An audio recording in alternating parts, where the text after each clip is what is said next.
Notanterahina tany Luxembourg ny herinandro teo ny fivoriana fa 340 ny parlemanta frankofone. Ny depioten'ny Betroka Randrianasolo Nicolas dia nanatrika izany fivoriam-be izany izay nanao tatitra fa ny filohan'ny antenimieram-pirenena Malagasy no voafidy ho filoha lefitry ny fikambanan'ny parlemanta avy amin'ny firenena miteny Frantsay. Nanova ny Betroka ny fikambanan'ny parlementaire avy amin'ny firenena miteny Frantsay APF nandritry ny fivoriana tany Luxembourg ny herinandro teo. Ny filohan'ny antenimieram-pirenena Malagasy Mamoun Jean-Max no voatendry filoha lefitry ny fikambanana parlemanta avy amin'ny firenena miteny Frantsay APF. Nandritry ny fivoriana fa 340 ny parlemanta frankofone no nandraisany io andraikitra vaovao io araky ny tatitra nataon'ny solombavam-bahoaka ny Betroka Randrianasolo Nicolas. Ankoatra io dia nandray anjara tamin'ny asam-bomera samihafa i Madagasikara. Anisan'izany ny vomeran'ny fiarovana izay niresaka ny tsy fandriam-pahalemana sy ny asa fampiororona. Sisy tatana hoe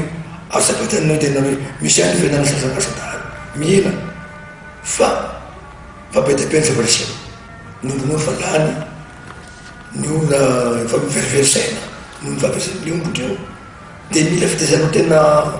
maritra zavasava zany fa nagneko moa zany no namana miara-moninatika zany fa izy zay misy amin'ny président assemblée mikaparina taona manamafy am'izay resaka commission zay naresaka Malagasy fitenena tamin'ny commission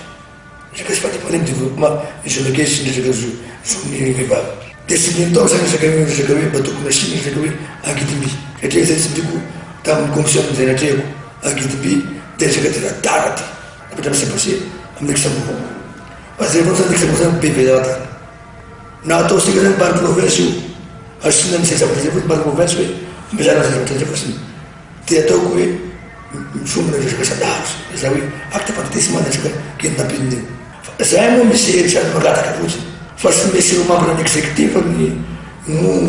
miara-misalamy zao. Tsisy afa-tsy ny fidirana amin'ny fampiasana ireo fitaovana manaraka ny teknôlôjia moderna no ahafahana mifeny tsy fandriam-pahalemana sy ny asa fampiororona araky ny hevitry ny solombavam-bahoaka Randrianasolo Nicolas izay pitarika ny vomeran'ny fiarovana eo anivon'ny antenimieram-pirenena.